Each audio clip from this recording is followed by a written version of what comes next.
बहुजन हिताय बहुजन सुखाय। মহাপ্রাণ যোগেন্দ্র মণ্ডল, তাকেও আমার আন্তরিক শ্রদ্ধা জানাচ্ছি।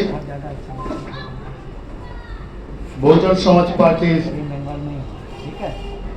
সর্বভারতীয় সভানেত্রী মাননীয়া বহিন কুমারী মায়াবতীজিকে আমার প্রণাম জানাই। আজকের বহুজন সমাজ পার্টির মান্থলি মিটিং, রিভিউ মিটিং, সেই সভায় আমাদের যিনি প্রধান অতিথি, আমাদের বহুজন সমাজ পার্টির প্রাক্তন রাজ্যসভার সাংসদ, প্রাক্তন উত্তরপ্রদেশে এমএলসি এবং বর্তমানে পশ্চিমবঙ্গ সহ বিভিন্ন রাজ্যের কেন্দ্রীয় রাজ্য কোঅর্ডিনেটর মাননীয় অশোক সিদ্ধার্থী, এছাড়াও আমাদের রাজ্যের পদাধিকারীরা এবং রাজ্যের যিনি তারা স্টেট এবং স্টেট কোঅর্ডিনেটর, সবাইকে আমার আন্তরিক শুভেচ্ছা জানাই। সঙ্গে সঙ্গে যারা এখানে উপস্থিত আছেন তাদেরকে জানাই। তো প্রথমে আমি আজকের গোবিন্দজির যে বাংলার ক্ষেত্রে খুব গুরুত্বপূর্ণ, গতকালকে আমারও একজন পেশেন্ট জিজ্ঞেস করে আপনাদের কিসে দিয়ে যাওয়া যায়, তো সেই ব্যাপারে গোবিন্দজি আজ সকালে 10:15 একটা প্রেস কনফারেন্স করেছেন। আপনাদের যারা আমার সঙ্গে কানেক্টেড হোয়াটসঅ্যাপে, সবাইকে আমি গোবিন্দজি সেই বক্তব্য পাঠিয়ে দিয়েছি। তো তার সঙ্গে সঙ্গে আমি আজকে প্রথমেই আমি গোবিন্দজির এই বক্তব্য আপনাদের সামনে শোনাচ্ছি। আগে সবাইকে যারা এসছেন, উপস্থিত হয়েছেন, গোবিন্দজির গুরুত্বপূর্ণ বক্তব্য বাংলার ক্ষেত্রে, যেটা বাংলাদেশ নিয়ে আজকে বাংলা এবং অ্যাসেম্বলি বা লোকসভায় যে তোলপাড় বা যেগুলো হচ্ছে দিল্লিতে, সেই ব্যাপারে গোবিন্দজির যে প্রেস কনফারেন্স, সেটা আপনাদের শোনাচ্ছি। আপনারা গোবিন্দজির এই ডাইরেক্ট কথাগুলো আপনাদের যেখানে যেখানে আছে, আপনাদের হোয়াটসঅ্যাপে তো পাঠিয়েছি, আপনারা সবাইকে পাঠাবেন, তাদেরকে গোবিন্দজির যে ডাইরেক্ট কথা সেইটা আগে শোনাবেন, তারপর সেটাকে বাংলায় করবেন। মানে আগে গোবিন্দজির কথাটা শোনাবেন তাকে, তারপরে আপনারা বাংলায় সেটাকে বলবেন। মানে আপনারা যদি শুধু বাংলায় বলেন তাহলে গোবিন্দজির কথা না শোনালে পরে গুরুত্ব কম থাকে। সেই জন্য আপনারা আগে গোবিন্দজির কথাটা শোনাবেন, তারপর আপনার বাংলায় বলবেন, ঠিক আছে? हेलो, जय भीम। हाँ, जय भीम, जय भीम।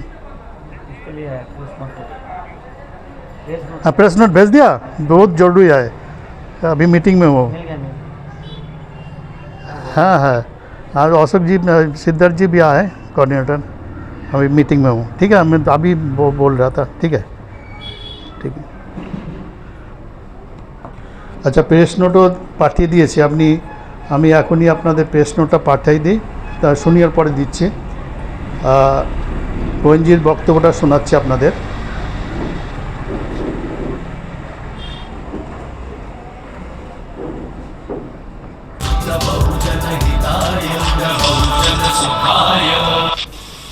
कि अब संसद चल रहा है, শুনছে, শোনা যাচ্ছে? और संसद में विपक्ष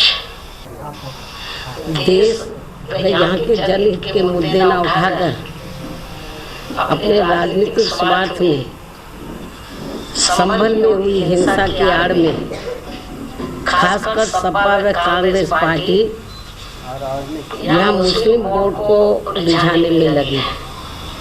बाकी मुद्दों से उनका कोई लेना देना नहीं है। इतना ही नहीं, बल्कि ये पार्टियां मुस्लिम समाज को भी, अर्थात तुर्क व नॉन तुर्क को भी वहाँ आपस में लड़ा रही है संभल में, जिससे मुस्लिम समाज को भी सतर्क रहना है।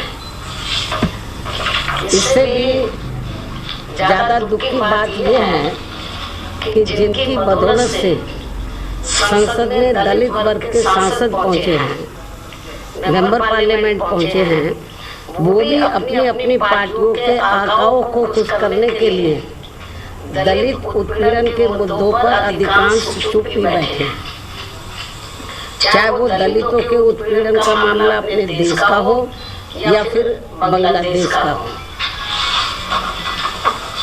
तो वहीं दूसरी तरफ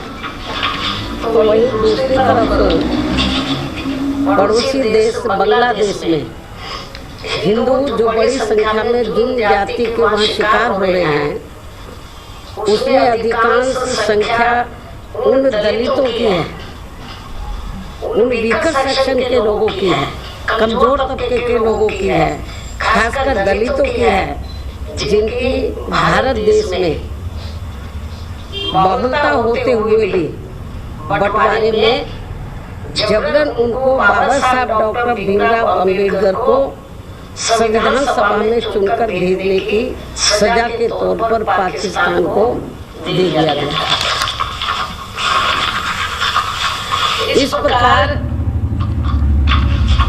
बाबा साहब डॉक्टर भीमराव अंबेडकर संविधान सभा में बंगाल के जिस जैसोर खुलना क्षेत्र से चुनकर आए, तो उसे हिंदू बहुल्य क्षेत्र होने के बावजूद भी षड्यंत्र के तहत पहले पाकिस्तान के हवाले कर दिया, जो अब बांग्लादेश में, वो क्षेत्र अब बांग्लादेश में है, और जिस क्षेत्र को पहले पाकिस्तान के हवाले कर दिया था, जो बांग्लादेश में है, तो हिंदुओं में भी अधिकांश संख्या वहाँ वीकर सेक्शन थी, जिससे फिर बाबा साहब डॉक्टर भीमराव अंबेडकर वहाँ से इस्तीफा देकर भारत वापस आ गए बांग्लादेश से। और ये सब जातिवादी खेल कांग्रेस पार्टी का था। और अब जब वहाँ इनका शोषण हो रहा है, तो विपक्ष की ये मुख्य पार्टी इस पर चुप है, कांग्रेस पार्टी चुप है, और अब वह केवल मुस्लिम वोट के लिए संभल चिल्ला रही है। इस मामले में कांग्रेस, सपा व इनके समर्थक दल एक ही थाली के चट्टे बट्टे। ऐसे में बीजेपी व उनके नेतृत्व में चल रही केंद्र की सरकार अपनी जिम्मेवारी को आगे बढ़ चढ़कर निभाए, ताकि शोषण का शिकार हो रहे दलित वर्ग के लोगों का वहाँ और ज़्यादा शिकार ना होना पड़े, जिनकी तादाद वहाँ बहुत ज़्यादा है। या फिर कांग्रेस की इस गलती का, जो अब वहाँ दलितों को नुकसान उठाना पड़ रहा है, तो उन्हें वहाँ की सरकार से बातचीत करके भारत में वापस लाया जाए। इसके लिए हमारी पार्टी आपकी बहुत बहुत आभारी होगी, केंद्र की वर्तमान भाजपा सरकार की बहुत बहुत आभारी होगी। वरना फिर दलितों के मामले में कांग्रेस में बीजेपी में हमारी पार्टी कोई अंतर नहीं समझेगी। अर्थात दलितों के प्रति अपनी संकीर्ण जातिवादी मानसिकता के तहत बंटवारे के समय में जो कार्य उस समय कांग्रेस पार्टी ने गलत किए हैं, तो उन्हें अब जरूर सुधारना है, जिसकी वजह से खासकर दलित वर्ग के लोग अब वहाँ बहुत ज़्यादा जुर्म जाति के शिकार हुए हैं। अन्य हिंदू भी वहाँ काफ़ी ज़्यादा दुखी व पीड़ित है, वो भी शिकार हुए हैं। ऐसे में भारत की तरफ से उन सब की सुरक्षा व उन्हें हर प्रकार से संरक्षण देना भी बहुत जरूरी है। ये केंद्र की वर्तमान बीजेपी की सरकार को देखना चाहिए। इस खास अपील के साथ ही अब मैं अपनी बात यही समाप्त करती हूँ। धन्यवाद।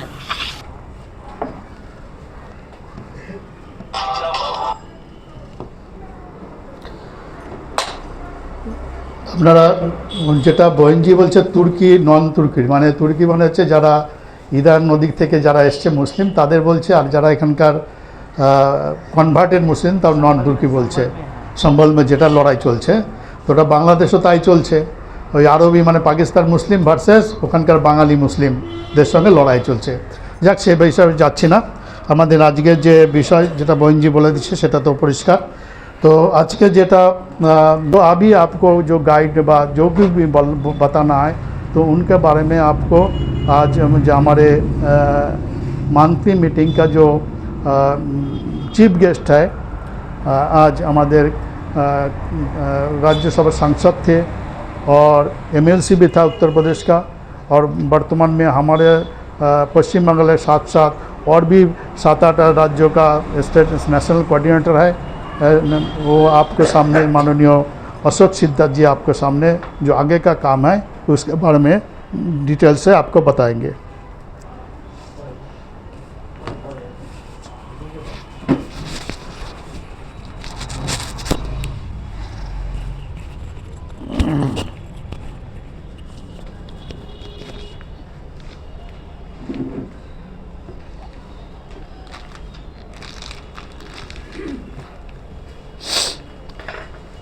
सम्मानित साथियों, जय भीम। बड़ा धीमी आवाज में बोल रहे हैं, क्या बात? जय भीम। जय भीम। यस।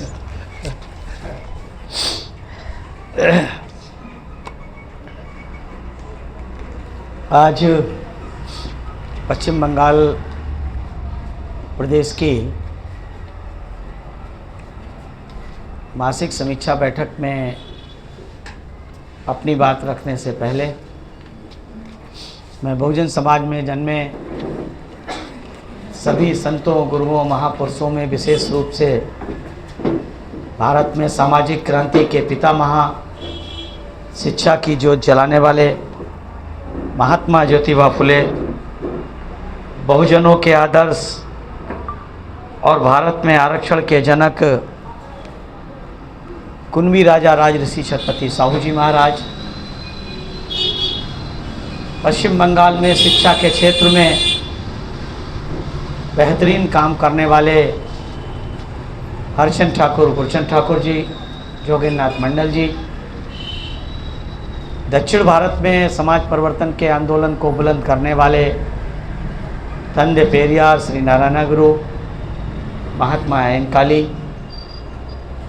सही माने में शोषितों की लड़ाई को पूरे भारतवर्ष में कामयाब बनाने वाले भारतीय संविधान के निर्माता विश्व रत्न बोधि सत्य बाबा साहब डॉक्टर भीमराव अंबेडकर, और इन महापुरुषों के बाद भारत की बदली हुई परिस्थितियों में इस महान मानवतावादी आंदोलन को एक नई दिशा देने वाले वामसेफ DS4 और बहुजन समाज पार्टी के संस्थापक, इस सदी के महानायक मानवर श्री कांसीराम साहब के चरणों में श्रद्धा सुमन अर्पित करते हुए मैं बहुजन समाज पार्टी की राष्ट्रीय अध्यक्ष, आबादी के हिसाब से इस देश के सबसे बड़े सूबे उत्तर प्रदेश की 4 बार लोकप्रिय, न्यायप्रिय, जनप्रिय मुख्यमंत्री रहीं, संसद की शेरनी, आयरन लेडी परम आदरणीय बहन कुमारी मायावती जी को अपना आदर्श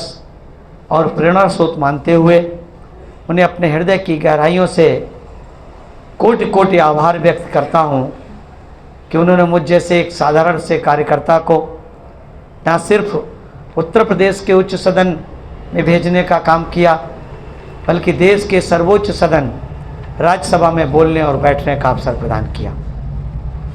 आज हमारे साथ इस समीक्षा बैठक में उपस्थित पश्चिम बंगाल प्रदेश के बहुत ही पुराने साथी और पुराने प्रदेश अध्यक्ष भाई मनोज हौलादार जी, हमारे स्टेट कोऑर्डिनेटर भाई शिव कुमार सिकदर जी, ज्योतिर्मय राय जी, अचिंतो दास जी, हवलादार जी, और हमारे ट्रेजरर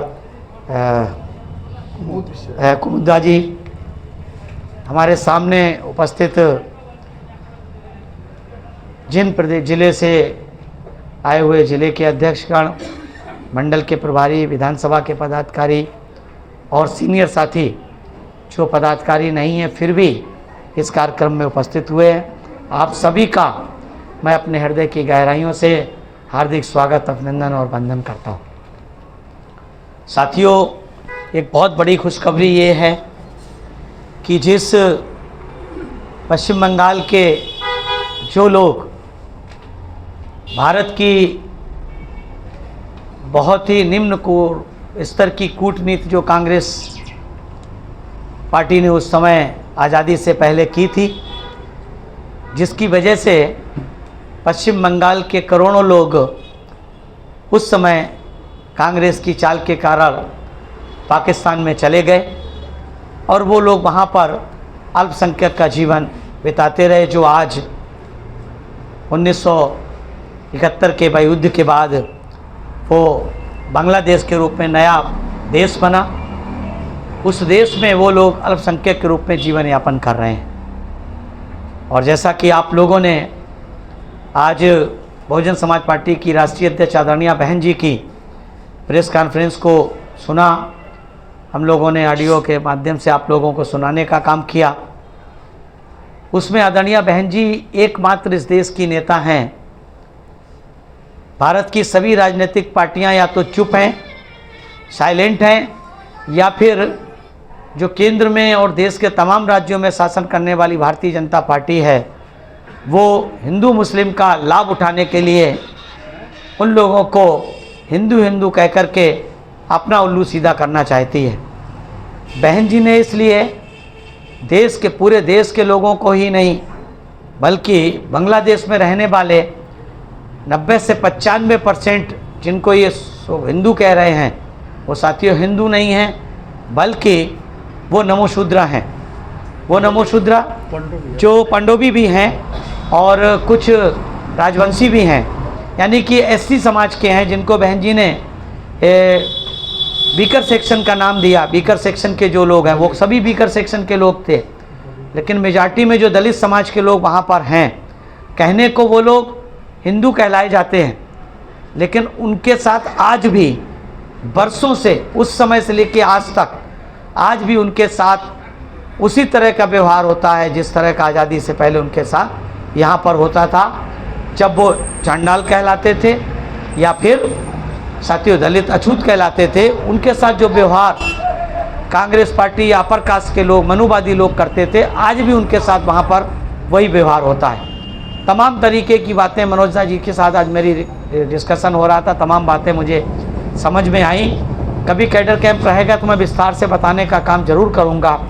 आज चूँकि माननीय बहन जी ने इस देश के लोगों के लिए ही नहीं, पश्चिम बंगाल के लोगों के लिए ही नहीं, बल्कि संपूर्ण दलित समाज के लोगों के लिए एक संदेश देने का काम किया।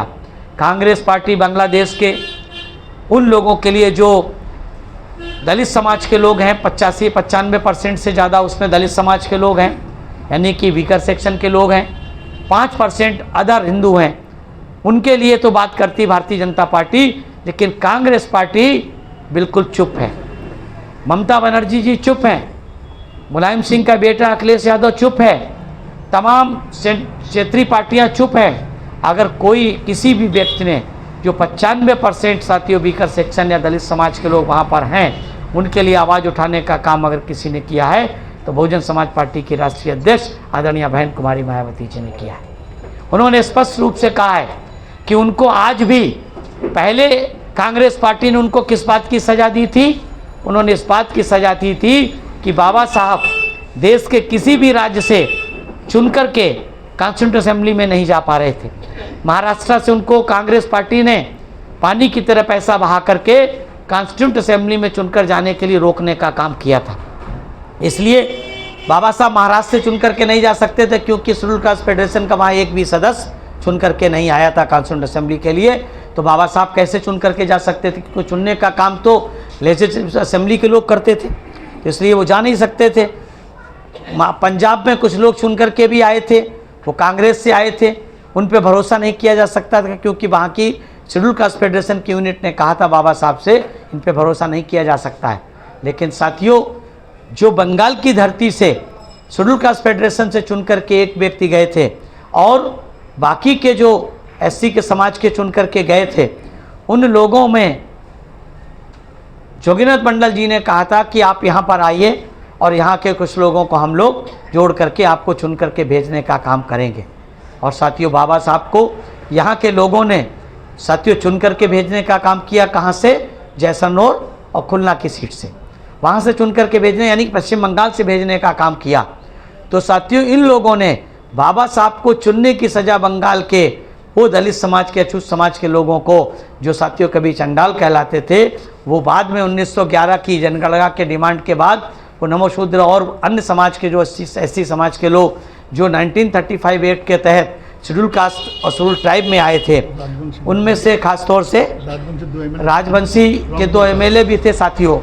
तो कहने का मतलब साथियों उन लोगों को उस समय कांग्रेस की पार्टी ने जब आज़ादी के समय बंटवारा हुआ हिंदुस्तान और भारत और पाकिस्तान में, तो उस क्षेत्र को जहाँ पर बुद्धिस्टों की और अछूत समाज के लोगों की आबादी या नमोशूद्र उस समय तक हो चुके थे, उनकी आबादी कितनी थी? 55% से ज़्यादा थी, 58% थी, वही 55% से ज़्यादा थी, 58% आबादी वाले क्षेत्र को, जबकि तय ये हुआ था कि जिनकी आबादी 50% से कम होगी, जहाँ पर मुस्लिम समाज की, उसको भारत में रखा जाएगा, 50% से ज़्यादा के आबादी वाले को वहाँ दिया जाएगा।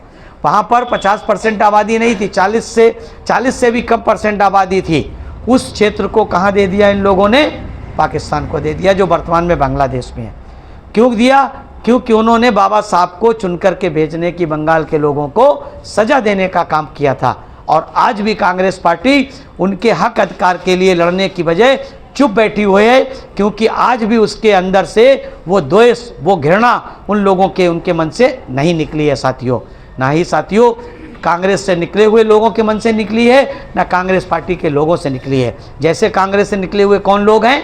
आपकी साथियों प्रदेश की मुख्यमंत्री, टीएमसी की अध्यक्ष आज कौन है साथियों? कहाँ से निकली हैं? ये कांग्रेस से निकली। तो आज भी उनके मन के अंदर वही द्वेष भरा हुआ है। इसलिए साथियों वो जगन्नाथ मंदिर का स्थापना तो करती हैं, लेकिन बाबा साहब के मानने वाले जो यहाँ पर साथियों बड़ी संख्या में लोग रहते हैं, उनके लिए कुछ भी करने का काम नहीं करते, उनके लिए कुछ नहीं करती। वो साथियों दुनिया की बात करती हैं, रिफ्यूजी की बात करती हैं, लेकिन जिन अछूतों के ऊपर, जिन दलित समाज के लोगों के ऊपर, जो बंगाल के गए हुए लोग हैं, हमारे ही भारतवासी लोग हैं, उनके लिए वहाँ पर अन्याय अत्याचार, उनकी बात नहीं करती हैं। वो क्या बात करती हैं? हिंदुओं पर अत्याचार हो रहा है। ये नहीं कहती हैं कि अछूतों पर अत्याचार वहाँ पर हो रहा है, जो दलित समाज के लोग हैं, जो आज भी वहाँ अल्पसंख्यक का जीवन जी रहे हैं। तो साथियों कुल मिलाकर के आप लोगों को सबक लेने की ज़रूरत है। ये आपके बीच में आते हैं क्या लेकर के? संविधान लेकर के। आप लोगों ने तमाम वोट क्यों दिया टीएमसी को, कांग्रेस को या फिर अन्य पार्टियों को बाकी प्रदेशों में क्यों दिया? क्योंकि वो लोग क्या कह करके आए कि हम लोग संविधान बचाने के लिए आए, हम लोग संविधान बचाना चाहते हैं। किससे बचाना चाहते हैं? भारतीय जनता पार्टी से बचाना चाहते हैं। साथियों भारतीय जनता पार्टी ने जब जब भारतीय संविधान को छेड़ने की कोशिश की है, तो इस देश में भारत के संविधान को बचाने के लिए संघर्ष किसने करने का काम किया? बहुजन समाज पार्टी। 2000 याद करिए, अटल बिहारी वाजपेयी की सरकार याद करिए। अटल बिहारी वाजपेयी जी की सरकार में जब संविधान समीक्षा आयोग बना था, कॉन्स्टिट्यूशन रिव्यू कमीशन बना था, उस कमीशन को ख़त्म करने के लिए या उसको के विरोध में कोई भी राजनीतिक पार्टी सड़क पे नहीं उतरी थी। आप उस समय का कोई अखबार उठा करके देख लीजिए, कोई भी न्यूज़ उठा करके देख लीजिए, उस समय सिर्फ और सिर्फ बहुजन समाज पार्टी के उस समय के राष्ट्रीय अध्यक्ष माननीय श्री कांशीराम साहब जी और बहुजन समाज पार्टी की उस समय तक 2 बार की मुख्यमंत्री रह चुकी आदरणीय बहन कुमारी मायावती जी ने पूरे देश में संविधान के सम्मान में बीएसपी मैदान में, संविधान के सम्मान में कांशीराम जी मैदान में, संविधान के सम्मान में बहन जी मैदान में, इस तरह के स्लोगन लगा करके पूरे देश में साथियों सेमिनार सिंपोजियम करके लोगों को जगाने का काम किया। और मजबूरी में भारतीय जनता पार्टी की सरकार को वो संविधान समीक्षा कमीशन को, जो कॉन्स्टिट्यूशन रिव्यू कमीशन था, उसको ठंडे बस्ते में डालना पड़ा। ख़त्म नहीं किया था, ठंडे बस्ते में डालने का काम किया। और समय समय पे आप देखते हैं आरएसएस और बीजेपी के लोग संविधान के ऊपर टिप्पणी करने का काम करते हैं, रिजर्वेशन के ऊपर टिप्पणी करने का काम करते हैं। इसलिए साथियों हमें सतर्क रहना है दोनों पार्टियों से, जो एक नागनाथ है, एक सांपनाथ है। और इनसे निकली हुई पार्टियां, इनसे अलग हुई पार्टियां, वो पार्टियां भी साथियों हमारे आपकी हितैषी पार्टियां नहीं। अगर सही माने में आपके संविधान को, संविधान में दी गई सहूलियतों को अगर कोई बचा सकता है, तो सिर्फ और सिर्फ देश की तीसरी बड़ी राष्ट्रीय पार्टी बहुजन समाज पार्टी साथियों बचा सकती है। इसलिए साथियों हम लोगों को चंद्र पैसों के चक्कर में, चंद्र लालच के चक्कर में या फिर इनके बहकावे में आकर के 2 कमरे के पक्के मकान के लालच में, 15 लाख रुपए के लालच में, 2 करोड़ नौकरियों के लालच में, या तमाम तरीके के लालच साथियों जो क्षेत्रीय पार्टियों की सरकारें देती हैं, या फिर केंद्रीय सेंट्रल की सरकार जो राष्ट्रीय पार्टियां वो आपको देना चाहती हैं, हमें आपको उनसे होशियार रहना है, उनसे सतर्क रहना है। अगर भारत के संविधान में हमारी कंडीशन होनी चाहिए कि जो भी सरकार बने स्टेट में या सेंट्रल में, हम केवल एक कंडीशन पे उनको साथियों समर्थन देने का काम करें कि अगर आप हमारे संविधान में दिए गई सहूलतों के हिसाब से हमारे हक अधिकार को पूरा करने का काम करेंगे। आप दीजिए टीएमसी को वोट, लेकिन किस कंडीशन में दीजिए, किस कंडीशन में दीजिए? उस कंडीशन में दीजिए जिस कंडीशन में बहन जी ने उत्तर प्रदेश में सरकारों के समय जो सुविधाएं देने का काम किया, बैकलॉग भरने का काम किया। 2 करोड़ की बात ये लोग करते हैं, बहन जी ने तो चंद्र महीनों में लाखों की संख्या में नौकरियां देने का काम किया। 5 साल की सरकार में प्राइवेट सेक्टर में रिजर्वेशन देने का काम किया। 5 साल की सरकार में सरकारी कॉन्ट्रैक्ट में रिजर्वेशन देने का काम किया। 5 साल की सरकार में लाखों घर 2 कमरे के पक्के मकान देने का काम किया। 5 साल की सरकार में गरीब की बेटी को लखपति बनाने का काम किया। 5 साल की सरकार में करोड़ों हेक्टेयर जमीन गरीबों को पट्टे के रूप में, आवास बनाने के रूप में, कृषि के रूप में 5-5 एकड़ के 3-3 एकड़ के पट्टे देने का काम किया। साथियों ये करके दिखाने का काम करें, वो करें, आप इनसे ही डिमांड करिए। आज तक साथियों मैं आपसे जानना चाहता हूँ, ममता बनर्जी कितने साल से मुख्यमंत्री हैं पश्चिम बंगाल की? लगातार 13 साल से। क्या 13 साल की सरकारों में किसी भी सरकार में इन्होंने आज तक SC और ST के लिए बैकलॉग की भर्ती की? कितने % आपका रिजर्वेशन इंप्लीमेंट है यहाँ पर? कुल कितने % SC को मिलता है, कितने % ST को मिलता है रिजर्वेशन? SC को कितने % रिजर्वेशन मिलता है आपके पंजाब बंगाल को है? SC को और SC ST दोनों को? उसमें SC को कितना मिलता है? 7.5। कहाँ पर इधर एक 17.5% for the scheduled caste, 17.5 for the scheduled caste, and for the scheduled tribe, 5.5%. Okay, कुल कितना हो गया? नहीं सर, हम क्लियर कर देता है। हाँ, 2 चीज है, एक सेंटर को सेंट्रल को हमको भी पता है, सबको पता है, आप क्यों बात कर रहे हो? 28% है। नहीं 22%. SC ST मिला के 22 and 23.01 शेड्यूल कास्ट और 5.5 হচ্ছে शेड्यूल ट्राइब। हाँ, तो टोटल कितना हो रहा है? 28% है। वो फ्रैक्शन है 0.50 को ऊपर होता है 1% हो जाता है। 28% है SC and ST। चलिए ठीक, ओके, दैट्स ऑल नो, इसका कोई इशू नहीं। 28% SC को 23% मोटा मोटी मानते हैं। मैं आपको पूछना चाहता हूं कि आपके प्रदेश में 23 के अगेंस्ट में SC का रिजर्वेशन कितना है? 6% अप्रॉक्सीमेट के अगेंस्ट में, यानी कि 5 पॉइंट समथिंग के अगेंस्ट में ST को कुल कितना रिजर्वेशन इम्प्लीमेंट है आप बताइए। अभी तक आपका 50% भी इम्प्लीमेंट नहीं हुआ है आज़ादी के बाद से लेके। कौन शासन किया यहाँ पर? कांग्रेस किया, लेफ्ट की पार्टियाँ किया और ममता बनर्जी जी किया। ममता बनर्जी जी कहाँ से निकली हैं? कांग्रेस से निकली हैं, वहीं से तो निकली हैं। तो मैं आपसे पूछना चाहता हूँ, कांग्रेस और उनकी निकली हुई पार्टी के लोग जो आज इंडिया गठबंधन में हैं, उनकी सरकार में कितने साल लेफ्ट मूवमेंट, लेफ्ट पार्टी ने कितने साल शासन किया? 18 साल, 34 ईयर्स। और कितने ईयर हो गया है सरकार आज़ाद हुए देश को? कितना हो गया? 78 साल, 78 ईयर हो गया। 78 में 38 उन्होंने किया, कितना बचा? 40 ईयर कांग्रेस प्लस ममता बनर्जी ने किया नहीं किया? अब आप पूछिए कि 78 ईयर्स देश को आज़ाद होने, यानी कि 75 ईयर से ज़्यादा कॉन्स्टिट्यूशन को इम्प्लीमेंट को हो गया, ठीक है। 75 ईयर्स में कुल कितने % रिजर्वेशन आपका अभी तक इम्प्लीमेंट हुआ? 15% भी अभी तक इम्प्लीमेंट नहीं हुआ आपके पश्चिम बंगाल में। 15% से नीचे, लेस देन 15% आपका रिजर्वेशन इम्प्लीमेंट हुआ है।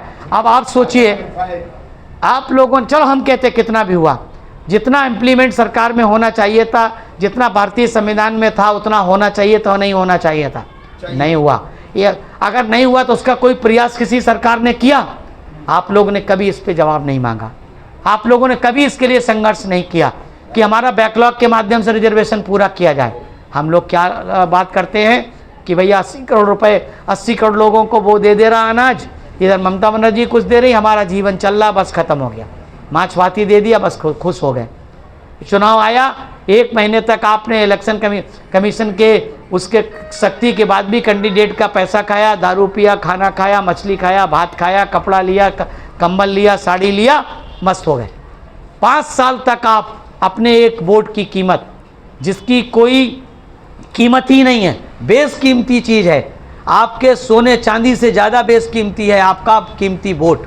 उस वोट को जिसके लिए बाबा साहब ने अपने बच्चों की कुर्बानी दी, जिसके लिए उनकी पत्नी ने कुर्बानी देने का काम किया, उनके बच्चे खत्म हो गए, लेकिन बाबा साहब ने साथियों हिम्मत हारने का काम नहीं किया और इस देश की विरोधी पार्टियों के साथ साथ इस देश की मनुवादी ताकतों से लड़ करके, ब्रिटिश हुक्मरानों के साथ संघर्ष करके, उनको बता करके, समझा करके, अपनी बुद्धिमत्ता का प्रयोग करके, अपनी विद्वता का प्रयोग करके उन्होंने आपको बराबर के वोट का अधिकार भारत के संविधान में लिखा। अरे कांग्रेस पार्टी तो चाहती ही नहीं थी। कांग्रेस पार्टी ने तो बाबा साहब का राउंड टेबल कांग्रेस में भी, कॉन्फ्रेंस में भी विरोध किया और उसके बाद साइमन कमीशन में विरोध किया, उसके बाद लुथियन कमीशन के साथ विरोध किया। कुल मिलाकर के बाबा साहब का विरोध उन्होंने कॉन्स्टिट्यूंट असेंबली में जाने से रोकने के लिए भी किया, लेकिन साथियों बाबा साहब ने हिम्मत नहीं हारी। बाबा साहब ने कितने अन्याय, अत्याचार, कितनी परेशानियां, कितना संघर्ष किया और आपको बराबर के वोट का अधिकार दिया। जिस वोट के अधिकार की ताकत को समझाने के लिए इस सदी के महानायक मानवर कांशीराम साहब ने अपनी जवानी लगाने का काम कर दिया, अपना पूरा जीवन लगाने का काम कर दिया साथियों, और आप लोगों को समझाते समझाते थक गए, लेकिन आप लोग समझ में नहीं आई। उन्होंने सब कुछ समझाने का काम किया, पूरे देश के बहुजन समाज के लोगों को समझाने का काम किया कि इस देश में 6000 जातियां रहती हैं, अगर 600 जातियां भी इकट्ठी हो जाएं, अलग अलग क्षेत्रों में अलग अलग जातियां डोमिनेंट हैं। आपके पश्चिम बंगाल में 3 मेजर जातियां हैं, नमोशूद्रा है, राजवंशी है, पांड्रा है, ये मेजर जातियां शेड्यूल कास्ट की हैं कि नहीं हैं? एसटी की जातियां हैं। अगर आप लोग इनको इकट्ठा कर लें तो आपकी एक बड़ी ताकत होती है, यानी 28% SC ST होता है। अगर 28% SC ST आपसी मतभेद छोड़ करके इकट्ठा हो जाएं तो साथियों मोस्ट बैकवर्ड आपके साथ आ जाएगा। जो माइनॉरिटी के लोग आज भी साथियों भले ही लालच देती हों, छात्री पार्टियां, कांग्रेस बड़े ही लालच देता हो, लेकिन साथियों उनका भला कोई नहीं करती है। किस मुस्लिम का भला कांग्रेस ने किया बताइए आप? किस मुस्लिम का भला साथियों TMC ने किया? किस मुस्लिम का भला DMK ने किया? किस मुस्लिम का भला समाजवादी पार्टी ने किया? ज़्यादातर दंगे इन्हीं पार्टियों की सरकारों में होते हैं। उत्तर प्रदेश में समाजवादी पार्टी की सरकार में, उत्तर प्रदेश में कांग्रेस की सरकार में, उत्तर प्रदेश में भारतीय जनता पार्टी की सरकार में। क्या कारण है? बहन जी की सरकार बनती तो कभी दंगा नहीं होता हिंदू मुस्लिम का। क्या कारण है कि ममता बनर्जी की सरकार में दंगे होते? क्या कारण है? कांग्रेस की सरकार में दंगे होते थे, लेफ्ट सरकार में दंगे होते थे। बीजेपी तो सत्ता में आई नहीं है, लेकिन बीजेपी की केंद्र की सरकार है तो दंगे होते। ये सिर्फ और सिर्फ साथियों ये आपस में बांट करके फूट डालो राज करो की नीति अपना करके आप लोगों का वोट ले करके, क्योंकि वो जानते हैं कि अगर इस देश में SC ST ही केवल इकट्ठा हो गया, वो SC ST से क्यों डरते हैं? क्यों आपको शासन सत्ता में काबिज नहीं होने देते हैं? उन्होंने उत्तर प्रदेश में देख लिया, उत्तर प्रदेश में उन्होंने देख लिया कि ये लोग सत्ता में 4-4.5 महीने के लिए काबिज हुए, 6 महीने के लिए काबिज हुए, फिर 15 महीने के लगभग काबिज हुए, फिर 5 साल के लिए हुए, कुल मिलाकर के करीब 7-7 साल के लिए काबिज हुए। उस 7 साल में बहन जी ने उत्तर प्रदेश में इतना डेवलपमेंट किया जितना 70 वर्षों में भी डेवलपमेंट नहीं हुआ। इतना SC ST OBC माइनॉरिटी के लोगों को इतनी नीतियां बनाई, इतने हक अधिकार देने का काम किया जितना 70 सालों में भी नहीं किया। इसलिए साथियों कांग्रेस भी डरी हुई है, बीजेपी भी डरी हुई है। किससे डरी हुई है? बहुजन समाज पार्टी के नेता आदरणीय बहन जी से और साथियों भारतीय और बहुजन समाज पार्टी से। इसलिए डरी हुई कि वो जानते हैं कि अगर ये लोग क्यों डरते हैं साथियों? इसलिए डरते हैं कि वो जानते हैं TMC की नेता ममता दीदी का क्षेत्र पश्चिम बंगाल ज़्यादा से ज़्यादा आसाम तक लिमिटेड है। बैकवर्ड समाज के पिछड़ी जात के से ताल्लुक़ रखने वाले लालू प्रसाद यादव का क्षेत्र कहाँ तक है? बिहार तक है। नीतीश कुमार का क्षेत्र कहाँ तक है? बिहार तक है। DMK के मुख्यमंत्री स्टैलिन करुणानिधि का क्षेत्र कहाँ तक है? तमिलनाडु तक। केरला भी नहीं, पौंडीचेरी तक, तमिलनाडु तक। ठीक है, YSR कांग्रेस का, KCR का सब क्षेत्र कहाँ तक है? केवल छोटा सा तेलंगाना तक। नायडू का क्षेत्र कहाँ तक है? एक छोटे से आंध्र प्रदेश तक। पंजाब का क्षेत्र कहाँ तक है? केवल जहाँ पे 18 सीटें आती हैं पर पार्लियामेंट की, वहाँ तक। लेकिन साथियों, बहुजन समाज पार्टी का क्षेत्र कहाँ तक है? संपूर्ण भारतवर्ष है। संपूर्ण भारतवर्ष में भले ही आधा % वोट हो, 1% वोट हो, 2% वोट हो, 2.5% वोट हो, 4.5-6% वोट हो, या फिर साथियों उत्तर प्रदेश में 20% 22% वोट हो, पूरे देश में अगर वोट है तो केवल किसका है? बहुजन समाज पार्टी, उसकी नेता आदरणीय बहन जी के। इसलिए इनको डर है कि अगर बीएसपी एक बार स्ट्रांग हो गई उत्तर प्रदेश की तरह छोटे छोटे राज्यों में, तो इनका पूरे देश में राज्य हो जाएगा। पूरे देश से 1-1, 2-2 सांसद चुन करके अगर ये आएंगे, उत्तर प्रदेश से भी अगर 30-32 सांसद आ गए तो 50-60 सांसदों पे, जब ये 425 की विधानसभा में केवल और केवल 67 MLA के दम पर एक बार नहीं 2-2 बार सरकार बनाने का काम आदरणीय बहन जी ने किया। 100 MLA के दम पर 425 की विधानसभा में सरकार बनाने का काम बहन जी ने किया। और उसके बाद साथियों 3 बार मिलकर के सरकार बनाई, चौथी बार अपनी पूर्ण बहुमत की सरकार बनाई। उनको डर है कि अगर एक बार बहन जी 1 साल के लिए भी इस देश की प्रधानमंत्री बन गई तो पूरे देश का साथियों बहुजन समाज से ताल्लुक रखने वाला दलित समाज साथियों यूनाइट हो जाएगा पूरे देश में, और इस शासन सत्ता जो इन मनुवादियों के हाथ में, उसको उखाड़ फेंकने का काम करेगा। ये डर इनके दिलो दिमाग पे है। आज साथियों बहन जी की प्रेस कॉन्फ्रेंस इस बात को दर्शाती है कि बहन जी केवल और केवल उत्तर प्रदेश के लिए कंसर्न नहीं रखती हैं, हिंदी भाषी बेल्ट के लिए नहीं रखती हैं। बहन जी पश्चिम बंगाल के लिए जितना उत्तर प्रदेश के कंसर्न रखती हैं, उतनी पश्चिम बंगाल और उसके रहने वाले लोगों के लिए भी करती हैं। क्योंकि साथियों जितने लोग बांग्लादेश में हैं, वो साथियों उनके नाते रिश्तेदार कहाँ रहते हैं? आपके कोलकाता में रहते हैं, आपके पश्चिम बंगाल में रहते हैं, जो साथियों बांग्लादेश के बॉर्डर है उधर रहते हैं। तो इसलिए उन्होंने साथियों ये बात बहुत सोच समझ के करने का काम किया। आज साथियों मोदी को नींद नहीं आएगी, आज ममता दीदी को भी नींद नहीं आएगी, आज अखिलेश यादव और कांग्रेस को भी नींद नहीं आएगी। पहली बार ऐसा होगा कि किसी पार्टी को बहन जी के स्टेटमेंट से किसी पार्टी को लाभ नहीं है, सबको परेशानी पैदा हो गई। भारतीय जनता पार्टी को पैदा इसलिए हो गई कि वहाँ हिंदू मुस्लिम का दंगा खत्म, झंझट खत्म हो गया। अब हिंदू की बात नहीं कर सकते हैं वो, अब उनकी मजबूरी होगी कि हाँ भाई 95% वहाँ पर हिंदू नहीं बल्कि वो है, कौन है? अछूत समाज है, दलित समाज है। आज़ादी से पहले का अछूत, आज का दलित, या फिर SC कह लें आप, SC ST कह लें, वो है। उनके लिए दिक्कत पैदा हो गई। ममता दीदी के लिए दिक्कत हो गई कि लोगों के दिमाग में आ जाए कि भाई हाँ हमारे लोग वहाँ पर हैं, हमारी लोगों की बात तो ममता दीदी उठा नहीं रही, माइनॉरिटी खाली करती रहती हैं, वो भी दर्द उनको दिक्कत होगी।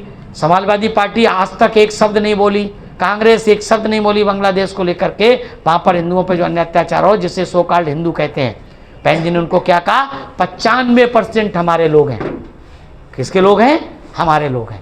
उनके लिए कुछ बात होनी चाहिए, कांग्रेस को चाहिए उसको सपोर्ट करे। भारतीय जनता पार्टी केंद्र में सत्तारूढ़ पार्टी है, बहन जी ने कहा मैं उनका स्वागत करूंगी, उनको धन्यवाद दूंगी कि जो क्षेत्र बांग्लादेश से चला, बंगाल में चला गया, बंगाल से बांग्लादेश को गया है, जिसके लिए बाबा साहब चुन करके आए। कांग्रेस को चाहिए कि वो बांग्लादेश की सरकार से बात करके वार्ता के आधार पर उस क्षेत्र को भारत में ले ले, क्योंकि वो बांग्लादेश से लगा हुआ क्षेत्र है। भाई बांग्लादेश का बॉर्डर अगर यहाँ तक है तो यहाँ की जगह यहाँ तक हो जाएगा, क्या फ़र्क पड़ेगा? कोई फ़र्क नहीं पड़ता। इसलिए बहन जी ने उनको भी चक्कर में डाल दिया, यानी कि घन चक्कर बन गए। इसलिए साथियों हम लोगों को बहुत सतर्क रहना चाहिए। आज की प्रेस कॉन्फ्रेंस, आज की बात को आपको गांव-गांव तक पहुंचाना है, आपको पश्चिम बंगाल के एक-एक जिले, एक-एक विधानसभा में पहुंचाना है। जो प्रेस नोट आया उसकी कॉपी प्रिंट आउट करा के वो बंगाली में ट्रांसलेट करके एक फोल्डर बना करके उसको साथियों पूरे क्षेत्र में बंटवाइए कि आपकी बात को किसने रखने का काम किया, आपके नाते रिश्तेदारों की, आपके रिलेटिव्स की बात किसने रखने का काम किया, उसको बताने का काम करिए। और साथियों ये बहुजन समाज पार्टी है जो साथियों किसी पूंजीपतियों के बताए रास्ते पर चलने का, पूंजीपतियों के सहयोग से नहीं चलती है, ये केवल हमारे महापुरुषों के बताए रास्ते पर चलने का काम करती है। साथियों इस पार्टी को चलाने के लिए आप सबके खून पसीने की कमाई लगती है। आप अपने बच्चों के लिए जो कमाते हैं उसमें से उनके बच्चों का अपना हिस्सा काट करके इस पार्टी को साथियों 100, 200, 500 रुपये सहयोग करने का काम करते हैं, सदस्यता के माध्यम से, जन्मदिन के माध्यम पर। या फिर स्पेशल ड्राइव कुछ निकलता है उसके माध्यम से, उससे ये पार्टी चलती है।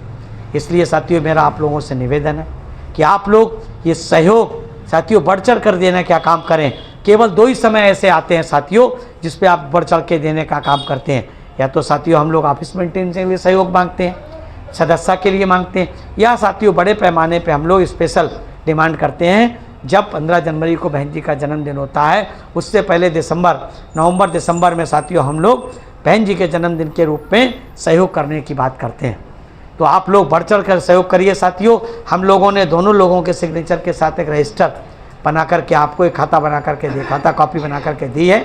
उसमें आप साथियों अपने स्वेच्छा के साथ ज़्यादा से ज़्यादा सहयोग करने का काम करेंगे साथियों, तो ये दफ्तर भी मेंटेन रहेगा, पार्टी भी मेंटेन रहेगी। और साथियों आपकी लड़ाई हमारी नेता जैसे लड़ती हैं, हम लोग भी साथियों बहन जी का सहयोग करके, अपनी नेता का सहयोग करके इस पार्टी को आगे बढ़ाने में अपना सहयोग करेंगे।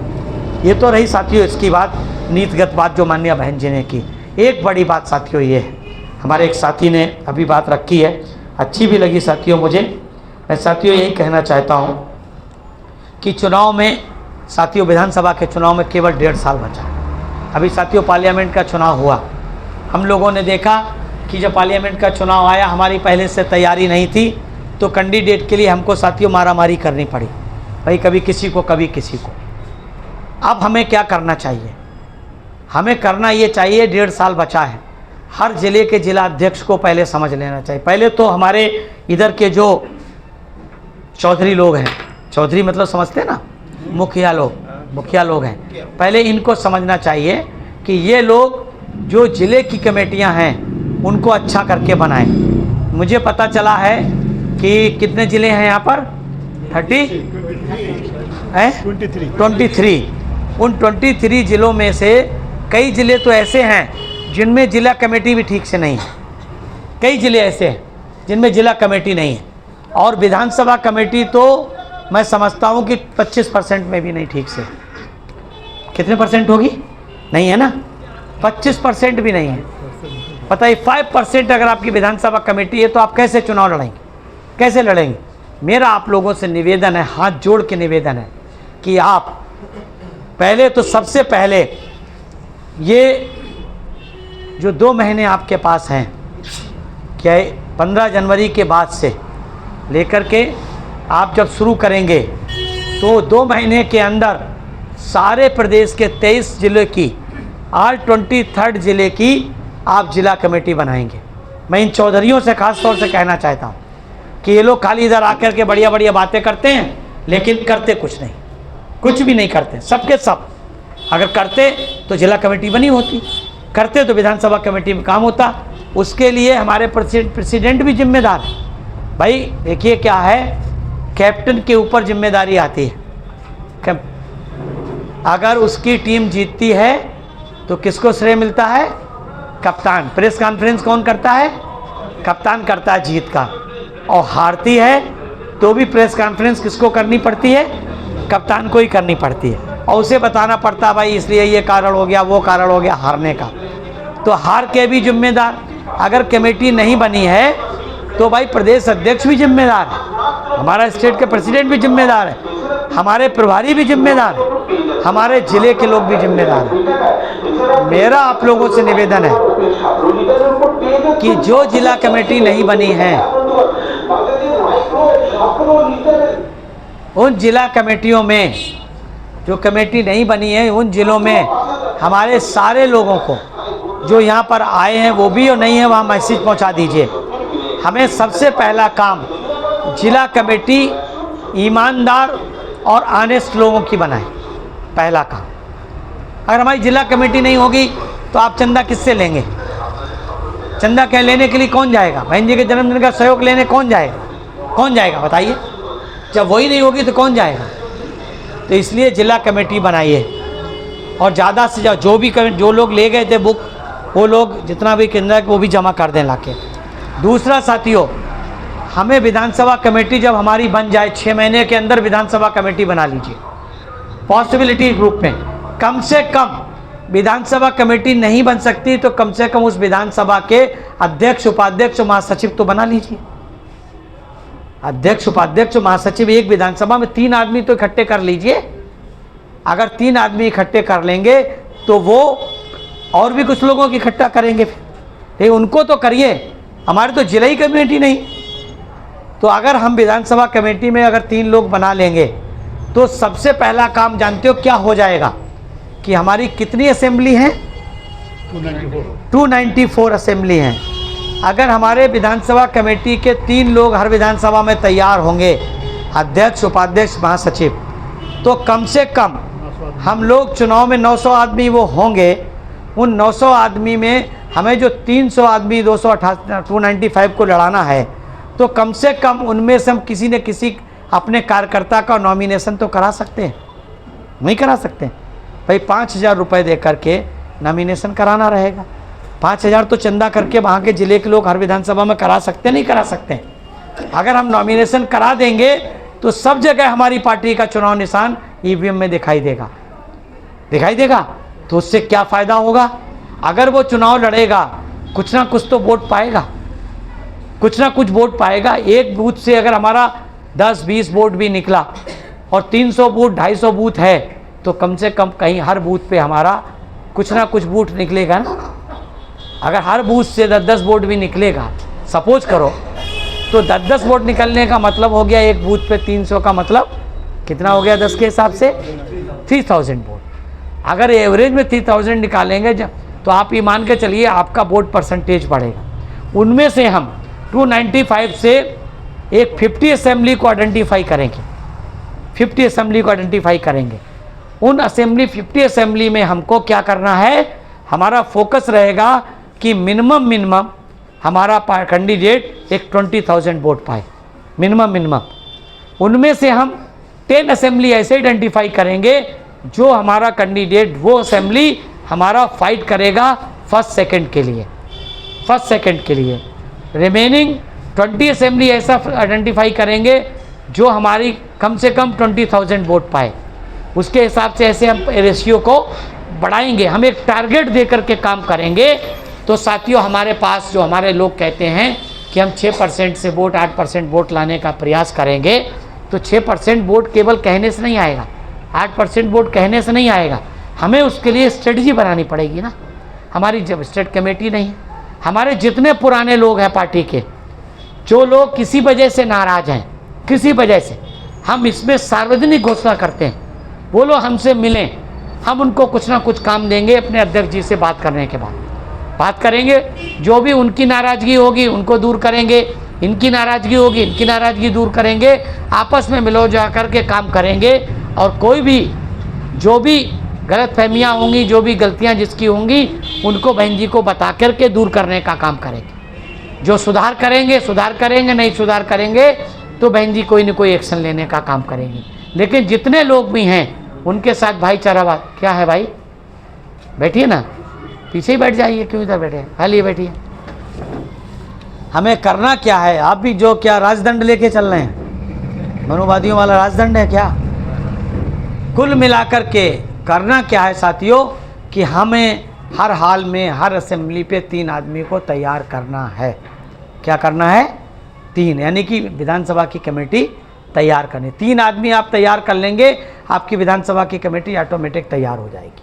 आपके पास जब विधानसभा कमेटी तैयार आगे होगी तो आपके जो 6 लोग बनेंगे विधानसभा में, और अगर बीबीएफ को भी जोड़ लेंगे, बामसेफ को जोड़ लेंगे तो 8 लोग हो गए। अगर 9 लोग हो गए तो आपको क्या फ़ायदा होगा कि अगर वो एक सेक्टर से भी आए तो आपके 7 सेक्टर तैयार हो जाएंगे। सिर्फ आपको टेक्निकल काम करना है, टेक्निकल काम करेंगे तो आपकी पार्टी यहाँ पर खड़ी हो जाएगी। सब अगर खड़ी हो जाएगी तो निश्चित रूप से साथियों 1.5 साल के बाद चुनाव। अगर 6 महीने में इतना काम कर लेंगे, फिर 1 साल में अगर साथियों 6 महीने में कर लिया, और मैं साथियों आपका प्रभारी कंटिन्यू रहा, तो मैं इतना ज़रूर कहता हूँ कि मैं एक ज़िले में 1 साल के अंदर कम से कम 2-2 बार जाऊँगा साथियों। कम से कम पूरे बंगाल के हर ज़िले में कम से कम 2-2 बार आकर के, उसमें साथियों मैं हर विधानसभा कमेटी हर ज़िले की एक विधानसभा में जाकर के अपनी बात रखने का काम करूंगा साथियों, ताकि लोगों में जागरूकता पैदा हो। अगर साथियों मैं आपको कुछ गलत कह रहा हूं तो बताइए साथियों, अगर इसमें कुछ भी गलत हो। इसलिए जब तक आप टेबल वर्क करके चुनाव नहीं लड़ेंगे, टेबल वर्कर के संगठन नहीं बनाएंगे। टेबल वर्कर संगठन बना लेंगे तो साथियों टेबल वर्कर के ही संगठन आपका जब बन जाएगा तो टेबल वर्क के आधार पर ही आपका कैंडिडेट भी आपको मिल जाएगा। आपका चुनाव भी सिस्टमेटिक हो जाएगा। आपको वो दिक्कत नहीं होगी कि आप बिल्कुल एट द 11th आवर में कैंडिडेट घूम रहे, कोई टीएमसी से आ गया, कोई कांग्रेस से आ गया, कोई कम्युनिस्ट से आ गया, कोई बीजेपी से आ गया और उसने किसी ने विड्रॉल कर लिया, किसी का कैंसिलेशन हो गया, आपका नुकसान हो गया। कम से कम आपका जो विधानसभा के 3 लोग तैयार करेंगे वो पार्टी के होंगे, वो कम से कम विड्रॉल तो नहीं करेंगे, उनका फॉर्म कैंसिल तो नहीं होगा। गलत बोल रहे साथियों। तो इसलिए ये साथियों अगर प्लान आपको ठीक लगे तो इसको इम्प्लीमेंट करने का काम करिए।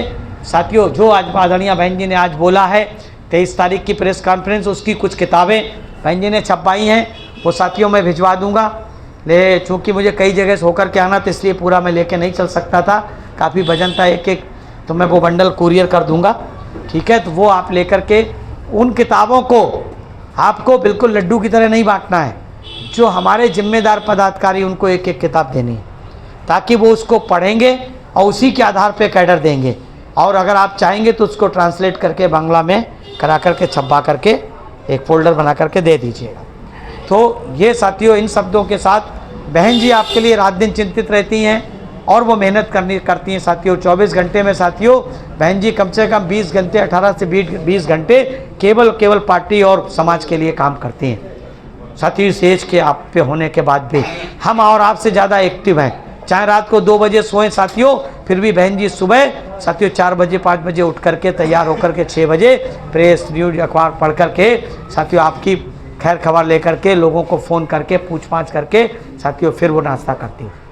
देश के तमाम राज्यों के लोगों से बात करके तब बहन जी 8 बजे 7 बजे 7:30 बजे 8 बजे नाश्ता करती हैं, फिर लंच करती हैं। पूरे दिन साथियों किसी न किसी राज्य की बैठकें चलती रहती हैं, यानी कि कुल मिलाकर के हमसे आपसे ज़्यादा काम बहन जी घर बैठ के करती हैं। और फिर हर साल कहीं न कहीं स्टेट में चुनाव होते हैं, वहाँ भी जाती रहती हैं, कहीं न कहीं स्टेट में मीटिंग करने जाती हैं। तो ऐसा मत सोचिए कि बहन जी नहीं कहती हैं। लोग बहन जी कहते हैं बहन जी बंगाल में नहीं आ रही, यहाँ नहीं जा रही, वहाँ। अरे बहन जी कोई खाली थोड़ी बैठी हैं, बहन जी तो 24 आवर काम पे रहती हैं। 360 डेज उनका काम वर्क है। मेरा आप लोगों से निवेदन है कि आप लोग अपनी अपनी जिम्मेदारी समझ करके अपनी बात को रखने का साथियों तो सलीका सीखिए, अपनी बात को रखने का पार्टी को चलाने का तरीका सीखिए। जो बहन जी कैडर में बताती हैं उसको सीखिए। हम लोग भी कई बार बताते हैं। अगली बार हम लोग साथियों जब आएंगे तो केवल और केवल स्टेट के पदाधिकारियों को बुलाएंगे, जिले अध्यक्षों को बुलाएंगे और उनको हम पूरे दिन का कैडर कैंप इसी दफ्तर में देने का काम करेंगे या किसी हॉल में देने का काम करेंगे। एक हॉल लेकर के पूरा दिन कि आखिर हमें कैडर कैंप में बताना क्या है, हमें यह भी समझना चाहिए। हम कैडर कैंप की बात करते हैं लेकिन यही नहीं पता बताना क्या। कुछ आलमगोजा बताने लगते हैं, किधर का ये शुरू होते हैं हड़प्पा सभ्यता से और चले जाते हैं साथियों यूरोप के युद्ध पे। तो इसलिए साथियों क्या बताना है, बहन जी ने क्या कैडर कैंप में बताया, उसको वो सब्जेक्ट क्या क्या है, सिलेबस क्या क्या हमारा, उस सिलेबस को साथियों हम लोग तय करके बनाने का काम करेंगे। इन्हीं शब्दों के साथ मैं अपनी वाणी को विराम देता हूँ। आप लोगों का आभार व्यक्त करता हूँ कि आप लोग कीमती समय निकाल करके हमको सुनने के लिए आए। जय भीम, जय भारत, जय बहुजन समाज। হ্যালো, আমি বঞ্জির প্রেস যে নোট পাঠিয়েছে সেটা একটু অল্প জায়গা আপনাদের পড়ে শোনাচ্ছি, তারপর বাংলা করছি।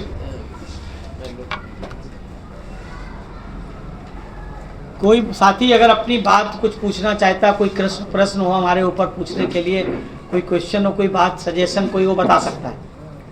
আচ্ছা, আমাদের কোঅর্ডিনেটর সাহেব যে বলেছেন এটা আমি এটা পড়ে আপনাদের যা যা क्वेश्चन जो भी है वो आप हमारे केंद्रीय कोऑर्डिनेटर से बातचीत कर सकते हैं।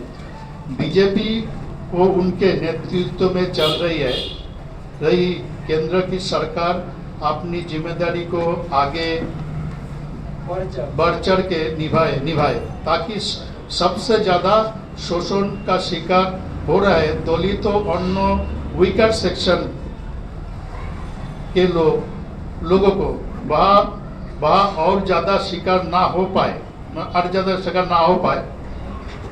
तो ये फिर कांग्रेस की इस गलत का जो अब वो दलित अन्य वीकर सेक्शन का आदि के लोगों को काफ़ी नुकसान उठाना पड़ा, माने कांग्रेस से। तो ये इनके सरकार को से बातचीत करके, माने बांग्लादेश सरकार से बातचीत करके भारत में वापस लाया जाए, इसके लिए हमारी पार्टी इसके बहुत आभारी होगी। माने मतलब যে এরিয়াটা বাংলাদেশে আমাদের দলে চলে গেছে সেই এরিয়াটা ভারতের সঙ্গে নিয়ে আসার জন্য বিজেপির কাছে আপিল রেখেছে, যদি এটা করে, যেখানে দলিতরা বাবা সাহেবকে জিতিয়েছে সেই জায়গা যদি এখানে নিয়ে আসে তাহলে আমরা বিজেপির কাছে কৃতজ্ঞ থাকব। এই কথাই গোয়েন্দি বলেছে। যে এরিয়াটা বাবা সাহেবকে জিতিয়েছে সেই এরিয়াটা কোথায় বলছি, রংপুর থেকে দুটো ভোট পেয়েছিল বাবা সাহেব, একটা রংপুরের রাজবংশীদের সমাজের, একটা নগেন্দ্র নারায়ণ রায় যিনি নির্দল এমএলএ ছিল, যিনি হচ্ছে রায় সাহেব ঠাকুর পঞ্চানন চেলা ছিল, শিষ্য ছিল, আরেকজন ক্ষেত্রমোহন, সেও শিষ্য ছিল, ক্ষেত্রমোহন সিং কংগ্রেসের ছিল। তো রংপুরের দুটো ভোট রাজবংশীদের পেয়েছিল। নড়াইল মানে তখন মনে হয় নড়াইলটা আপনার হচ্ছে যশোরের মধ্যে ছিল, তো নড়াইলের হচ্ছে গয়নাথ বিশ্বাস কংগ্রেসে এমএলএ ভোট দিয়েছিলেন। আর হচ্ছে জগন্নাথ মণ্ডল হচ্ছে সেলুকার ফেডারেশনের হচ্ছে বরিশাল থেকে জিতেছিলেন। তারপর হচ্ছে ফরিদপুর থেকে জেলা থেকে যিনি জিতেছেন ওখানকার, তিনি হচ্ছে দাড়িকান্ত পারুড়ি কংগ্রেসের এমএলএ ছিলেন, তিনি বাবা সাহেবকে ভোট দিয়েছিলেন। আর মুকুন্দিয়া মল্লিক খুলনা থেকে জিতেছিলেন, যিনি নির্দল এমএলএ ছিলেন, তিনি ভোটে নির্দলের দুটো ভোট, নগেন্দ্র নারায়ণ রায় আর হচ্ছে মুকুন্দিয়া মল্লিক, এই দুটো নির্দলের ভোট পেয়েছিলেন। একটা হচ্ছে সেকুলার ফেডারেশন জগন্নাথ মণ্ডলের ভোট, আর তিনটে কংগ্রেসের এমএলএ ভোট, একটা ক্ষেত্রমোহন সিং রাজবংশী সমাজের, একটা হচ্ছে গয়নাথ বিশ্বাস কংগ্রেসের, আর একজন হচ্ছে দাড়িকানাথ কংগ্রেসের। তিনজনের ভোট কংগ্রেসের পেয়ে, এবং জগন্নাথ মণ্ডল যখন এই ভোটগুলো কালেক্ট করে বাবা সাহেব 29 তারিখে নমিনেশন সাবমিট করেছে, জগন্নাথ মণ্ডল হচ্ছে প্রস্তাব করেছিলেন, আর সেকেন্ডারি হচ্ছে নগেন্দ্র নারায়ণ রায় রাজবংশী, তিনি সেকেন্ডারি ছিলেন, প্রস্তাবক সমর্থন ছিলেন। তো করার পর 29 তারিখ 2 তারিখ চলে গেছিলেন, বাকি 18 তারিখ ইলেকশন ছিল, 18ই জুলাই অ্যাসেম্বলিতে, কলকাতা যে অ্যাসেম্বলি এখন আছে ওখানে। তো বাবা সাহেব জগন্নাথ মণ্ডল বিভিন্ন এমএলএদের বাড়িতে, তখন ফেডারেশনের যে কর্মী টর্মী ছিল সেখানে মহিলারাও ছিল, যে মহিলাটার সঙ্গে বেশি থাকতেন তিনি কলকাতায় ছিলেন, নামটা ভুলে গেছি, তিনি কানসিয়ামজির মিটিংয়ে এসেছিলেন প্রথম দিকে, একদম 92 শহীদ মিনার ওখানে এসেছিলেন, তিনি তখন বেঁচে ছিলেন, তো আমার নামটা মনে নেই। তো ওই সময় যখন এই এমএলএদের কাছে ভোট যেতেন তখন হচ্ছে মনে হয় নেতাজি সুভাষচন্দ্রের ভাইপো নাকি শরৎ বসু ছিলেন, ভাই ছিলেন না ভাইপো ছিলেন জানি না, ভাই ছিলেন, দাদা ছিল শরৎ বসু। তো শরৎ বসু স্টেটমেন্ট পেপারে লিখেছেন, ওনারকে উক্তি করে লেখা স্টেটমেন্ট পেপারে, যে মহাপ্রাণ জগন্নাথ মণ্ডল এমএলএদের বাড়িতে, মানে ওনার বাড়িতে বেশ্যা নিয়ে গেছিলেন বাবা সাহেব ভোট দেওয়ার জন্য, একদম স্টেটমেন্ট পেপারে। আপনি যদি পারেন, আমি তো নোট করি, সেই নোটটা আমার কাছে নেই এখন, ছোট্ট করে স্টেটমেন্ট পেপারে 1946-এ, মানে 2রা জুলাইয়ের পর থেকে 18 তারিখের মধ্যে, আমার ডেটটা মনে নেই, তো তখন যে ছিল, এখন আমি গেছিলাম ন্যাশনাল লাইব্রেরিতে, সমস্ত ওই সময়কার যত পেপার সব ডিস্ট্রয় করে ফেলেছে, মানে কোটি কোটি টাকা আসছে পেপারগুলো রক্ষণাবেক্ষণ করে ন্যাশনাল পার্টি, কিন্তু একটা টাকা, সব টাকা নষ্ট করে ফেলছে, পেপারগুলো কোনোটা কিছু নেই, সব ভেঙে চুরে মানে গুড়ি গুড়ি হয়ে যাচ্ছে, মানে আপনি ধরে বের করবেন তো আর বের কাছে গুড়ি হয়ে গেছে, আরেকজন বের কাছে গুড়ি, মানে ওই সময়কার পেপার সব নষ্ট করে ফেলছে এই দেশের গভর্নমেন্ট, যাতে কোনো ডকুমেন্টস না পাই আমরা। তো ওই সময় যদি কোনো থাকে তাদের বড় বড় লাইব্রেরি যেগুলো আছে মানে ব্রিটিশ বা সেখানে থাকবে, ওখানে স্টেটমেন্ট পেপারে তারা কিভাবে এই দেশের জাতিভেদী লোকরা, এবং কংগ্রেস পার্টি তখন বোম্বেতে সম্মেলন ছিল, বোম্বেতে সেই সম্মেলনে, বোম্বে ওদের অল ইন্ডিয়া সম্মেলন ছিল, এখানে তখন কংগ্রেস পার্টির বড় নেতা ছিলেন অতুল্য ঘোষ এবং কিরণ শঙ্কর রায়। তো কিরণ শঙ্কর অতুল্য ঘোষকে কংগ্রেস পার্টি গান্ধীজিরা বলেছে যে তোমাদের সম্মেলন আসতে পারে না, এখানে বাবা সাহেবকে যাতে না যেতে তার জন্য ব্যবস্থা করতে। ইভেন যে 3টে এমএলএ ভোট ছিল, জগন্নাথ মণ্ডল যে পিয়ার ঠাকুর মানে গুরুচাঁদ ঠাকুর নাতি, সেও নির্দল ছিল, সেই নির্দল যাতে ভোট না দেয় তার জন্য কংগ্রেস পার্টি পিয়ার ঠাকুরকে কংগ্রেসের পার্টি থেকে দাঁড় করিয়েছিলেন। শ্যামাপ্রসাদ মুখার্জি যিনি বিজেপি বলে, সেও কংগ্রেস পার্টির থেকে দাঁড়িয়েছিলেন, কংগ্রেস তাকে দাঁড়িয়ে কংগ্রেস পার্টির থেকে। বাবা সাহেব কংগ্রেস পার্টির ছিলেন, বাবা সাহেব জগন্নাথ মণ্ডল জিতিয়েছিলেন। তো এই ইতিহাসগুলো আমাদের সমাজে কামিশনজি না আসলে আমরা জানতে পারতাম না। তাই আপনাদের কাছে যাচ্ছি যে বহিনজি যেটা আবার বলছি, বহিনজি বলছে বাবা সাহেব যে এরিয়া থেকে জিতে এসছে, যে এমএলএগুলো ভোট দিচ্ছে দলিত সমাজ। কারণ আপনি 1973-72 সালে যদি সেন্সার সব যান, তখন দেখবেন সেন্সার লেখা আছে বরিশাল, ফরিদপুর, যশোর, খুলনা, এই যে এরিয়াটা, এই এরিয়াটাই হচ্ছে যে কমিউনিটি, আমার চন্ডাল আর হচ্ছে পণ্ড। এই এরিয়াটা চন্ডাল আর পণ্ড, এই দুটো নাম, আর কোনো নাম পাওয়া যায় না। আর পাওয়া যায় ব্রাহ্মণ, কাস্ত আর হচ্ছে বৌদ্ধ, এই তিনটে। এরা হচ্ছে 4 লাখ কত সামথিং, আর চন্ডাল হচ্ছে 7 লাখ কত, আর পণ্ড ছিল পাবেন। তারপরে তো ভাগ্যের বিভিন্ন হচ্ছে, তখন পণ্ড আর ওই চন্ডালদের খবর পাওয়া যায়। যাক, সেই কথা তো ইতিহাস, সেগুলো তো আপনারা জেনে নেবেন। তো সেই জন্য বহিনজি বলছে যে ওই যে এরিয়া থেকে বাবা সাহেব জিতেছে সেইগুলো হিন্দু অধ্যুষিত ছিল, বেশি ছিল। কংগ্রেসরা সেটা ফ্রিতে দিয়ে দিয়েছে, যেহেতু বাবা সাহেব জিতেছে সেই জন্য ওইটা দিয়েছে, যাতে বাবা সাহেব পাকিস্তানের মেম্বার হন। বাবা সাহেব রিজাইন দিয়ে ইন্ডিয়া চলে এসছে, তারপরে জানেন।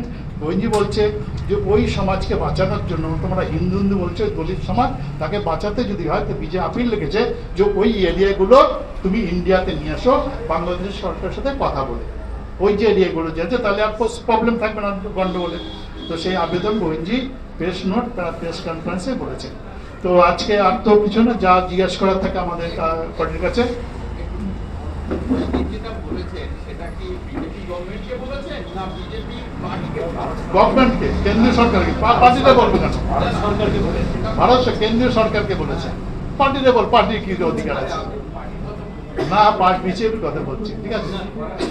কেন্দ্রীয় সরকারের কাছে আপিল করেছে যে এইটা করো, কংগ্রেস সরকার যেটা ক্ষতি করেছে, গলতি করেছে, সেই গলতি শুধরানো, তাহলে যদি আপনারা শুধরান তাহলে আপনি আপনাদের কাছে আমরা আবারই থাকবো, এইটাও বলেছেন। আর যার কথা আছে আপনারা, আর যারা খাতা নিয়ে এসছেন তারা সই করে নিয়ে যাবেন। হ্যাঁ, আর শেষ করি তারপর তো আর খাতা নিয়ে সই করে, আর যদি কারো খাতা নিতে হয় তাহলে আমার কাছে এখানে আসবেন, নিয়ে যাবেন।